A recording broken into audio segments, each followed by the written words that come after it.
20 лет назад в сердце Абхазии появилось ведомство, которое готово прийти на помощь в любой момент. За плечами МЧС Абхазии сотни спасенных жизней. Домчаться до пожара, стихийного бедствия, аварии, рисковать собой ради других людей могут и умеют сотрудники МЧС Абхазии.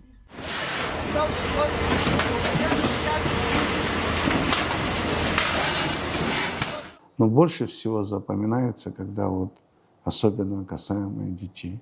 Вот.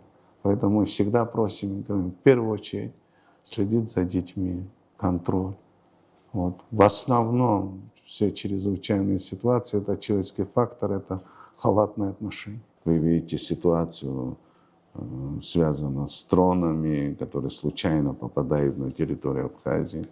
Мы до этого занимались со школьниками в случае пожара, в случае, не дай бог, землетрясения, как они должны вести себя, что делать. И у меня ребята после академии, им было поручено где-то и преподавать по мере возможности, если школа не против. И по всей Абхазии мы все не можем охватить, но по мере возможности такая работа велась и ведется. Изначально Управление по чрезвычайным ситуациям республики было основано при Министерстве обороны в 2006 году. Буквально через год вошло в состав Кабинета министров, как самостоятельное ведомство. За эти годы министерство прирастало новыми структурными подразделениями. В МЧС есть даже своя бригада скорой помощи. Так пошагово шли. Конечно, были проблемы, но мы их не замечали, потому что было огромное желание сделать что-то хорошее, нужное, потому что на тот период не было таковой спасательной службы. Благодаря нашим коллегам, нашим друзьям, коллегам Российской Федерации, они понимали суть, потому что сами прошли, можно сказать, с нуля, создавали эту службу.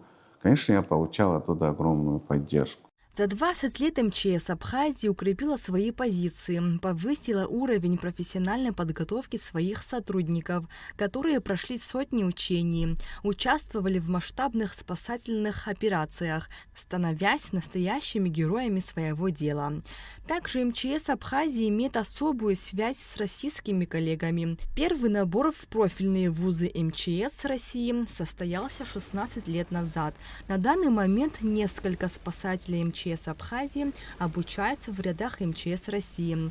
Также в Крым отправлены водолазы на повышение квалификации. Вот на сегодняшний день около 90 человек закончили академию. И еще у нас там учатся.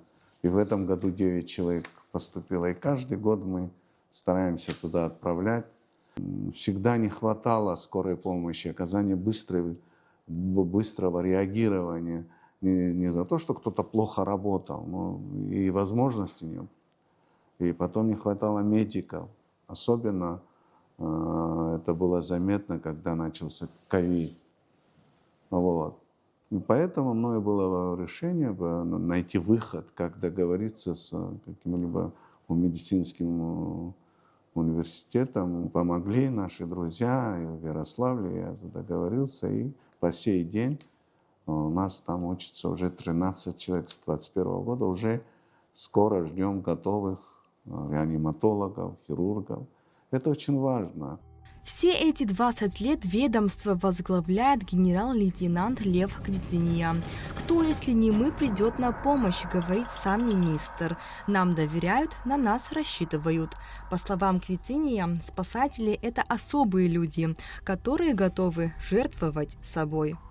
Если быть до конца открытым, я потихоньку уже буду думать, уже думаю об этом. Я думаю, что это не за горами, чтобы возглавили уже молодые, уже и опыт, и знания, и так далее, чтобы уже есть готовые ребята.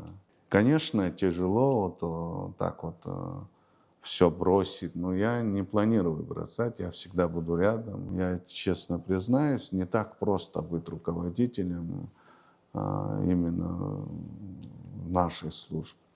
К весьма значимой работе в истории МЧС можно отнести гуманитарные акции в Донецкую и Луганскую народные республики и другие регионы России. А также особым испытанием стала эпидемия коронавируса, где сотрудники несли круглосуточное дежурство в карантинной зоне на государственной границе, перевозя тяжелобольных с честью, справляясь со всеми задачами. Нала Чхинджерия, Алексей Агухава, Абхазское телевидение.